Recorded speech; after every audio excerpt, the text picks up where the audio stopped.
اب سرکار صلی اللہ علیہ وسلم آپ نے اپنی تشریف آوری کے لحاظ سے کس قدر خوبصورت الفاظ کے ساتھ سرکار صلی اللہ علیہ وسلم آپ نے اپنی آمد کا ذکر فرمایا ہے۔ اب ترمذی شریف کے اندر حدیث پاک موجود ہے، حضرت عباس رضی اللہ عنہ آپ روایت کرتے ہیں کہ نبی اکرم نور مجسم شفیع معظم صلی اللہ علیہ وسلم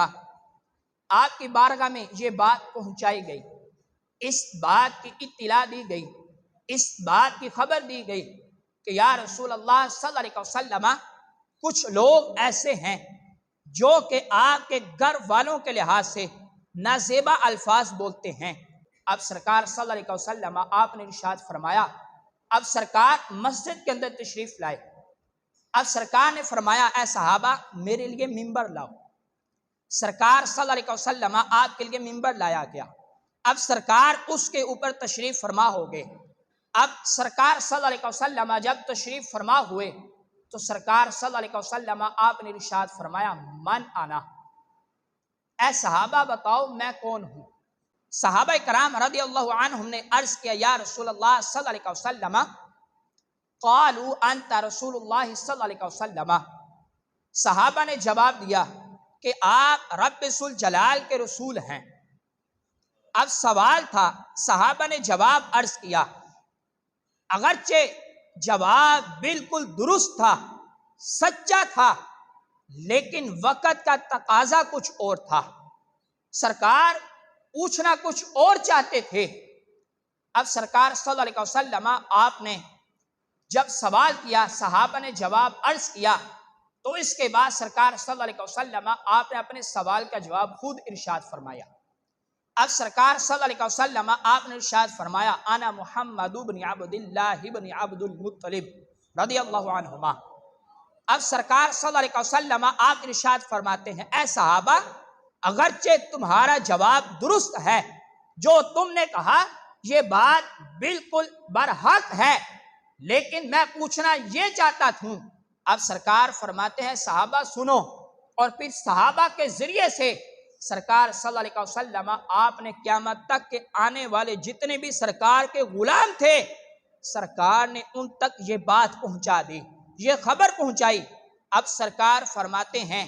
اے صحابہ سنو، میں عبداللہ رضی اللہ عنہ کا بیٹا ہوں، میرے ابا جان جن کا نام حضرت عبداللہ رضی اللہ عنہ ہے، میرے دادا جان جن کا نام حضرت عبد المطلب رضی اللہ عنہ ہے، اے صحابہ یقیناً جو تم نے یہ بات کہی ہے کہ میں اللہ کا رسول ہوں، یہ بات بالکل درست ہے، برحق ہے۔ اے صحابہ ایک تعارف تو میرا یہ ہے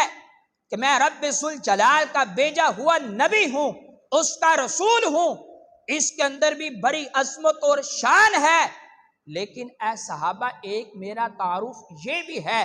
کہ میرے والد محترم کا نام حضرت عبداللہ رضی اللہ عنہ ہے اور میرے دادا جان کا نام حضرت عبد المطلب رضی اللہ عنہ ہے۔ تو سامنے کرام اس لحاظ سے سرکار صلی اللہ علیہ وسلم آپ نے اپنا تعارف یہ بھی کروایا۔ اب بات اس سے آگے چلی، اب سرکار صلی اللہ علیہ وسلم آپ نے ارشاد فرمایا اور ان لوگوں کو باخبر کیا کہ جو سرکار صلی اللہ علیہ وسلم آپ کے والدین آپ کے گھر والوں کے لحاظ سے نازیبا الفاظ بولتے ہیں۔ اب گھر والوں کے اندر تو والدین بھی آتے ہیں، گھر والوں کے اندر سرکار کی ازواج بھی آتی ہیں، گھر والوں کے اندر سرکار کی اولاد پاک بھی آتی ہے۔ اب اس لحاظ سے سرکار صلی اللہ علیہ وسلم آپ نے ارشاد فرمایا ان اللہ خلق الخلق، کہ رب ذوالجلال نے جب مخلوق کو پیدا کیا،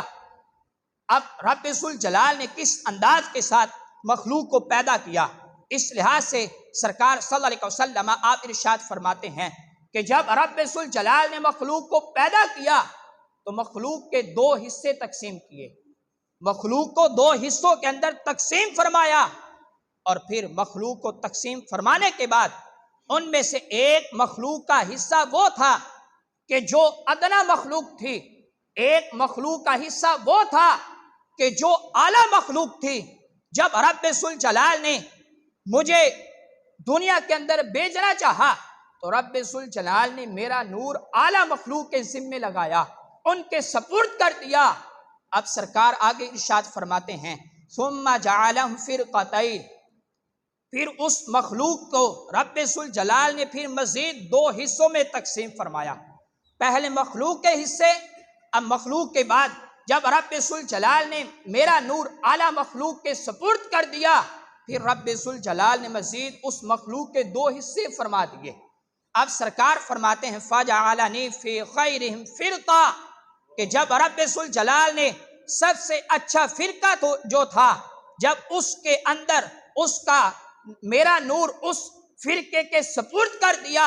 پھر سرکار فرماتے ہیں ثم جعلهم قبائل، پھر رب ذوالجلال نے ان فرقوں میں سے جو اعلیٰ فرقہ تھا میرا نور اس کے سپرد کر دیا، اور پھر سرکار فرماتے ہیں کہ پھر رب ذوالجلال نے اس جو فرقے تھے ان کو مزید قبائل کے اندر تقسیم فرما دیا۔ اب قبائل کے اندر تقسیم فرمانے کے بعد سرکار فرماتے کہ جو سب سے اعلیٰ شان والا قبیلہ تھا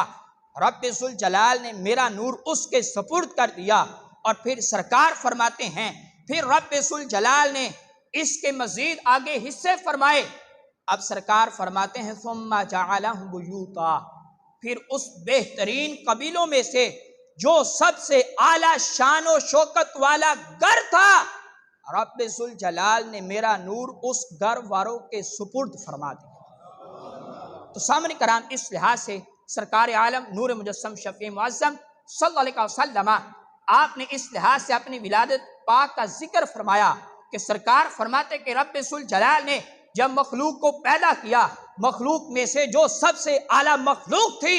میرا نور اس کے سپرد کر دیا۔ پھر اس کے آگے مزید دو حصے فرمائے۔ اب سرکار فرماتے کہ ان میں سے جو اچھا بہترین فرقہ تھا میرا نور اس کے سپرد کر دیا۔ پھر اس میں سے اس کے مزید حصے فرمائے جو سب سے اعلیٰ جماعت تھی میرا نور اس کے ذمے لگا دیا، اور پھر سرکار فرماتے کہ جو سب سے اعلیٰ قبیلہ تھا میرا نور اس کے سپرد کر دیا، اور پھر قبیلوں کے حصے تقسیم فرماتے فرماتے جو سب سے اعلیٰ شان و شوکت والا گھر تھا رب ذوالجلال نے میرا نور اس گھر والوں کے سپرد فرما دیا۔ تو سامنے کرام اسی طرح سرکار عالم نور مجسم شفیع معظم صلی اللہ علیہ وسلم ایک لحاظ سے سرکار نے اپنی ولادت پاک کا ذکر فرمایا، اور پھر سرکار عالم نور مجسم شفیع معظم صلی اللہ علیہ وسلم آپ نے ارشاد فرمایا اے لوگو یاد رکھو، اے میرے غلاموں اس بات کو یاد رکھو۔ کیا یاد رکھو؟ سرکار فرماتے ہیں انا خیرکم بیتا و خیرکم نسفا، کہ سرکار فرماتے ہیں اے لوگو یاد رکھو ایک ہے میری ذات جیسی نہ کسی کی اور کی ذات ہے، اور نہ ہی میرے گھر جیسا کسی اور کا گھر ہے۔ اب سرکار صلی اللہ علیہ وسلم آپ نے اس لحاظ سے اپنی ولادت شریف کا ذکر کرتے ہوئے سرکار نے اپنے گھر والوں کے بھی عظمت اور شان کا ذکر فرمایا۔ تو سامنے کرام